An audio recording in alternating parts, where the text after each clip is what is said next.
Ayan, mataas. Kapaalam ako.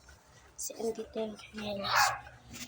Lahat sila nandun sa may taas. So, nandito tayo sa may labas. Po tayo doon. Guys, nandito na tayo. Bakit? Wait. Yun guys, so may inaantay lang ako na po shipping kasi may in-order ako kahapon. Init dito sa labas. Gusto ko kasi umakit na sa taas. Akyat na tayo.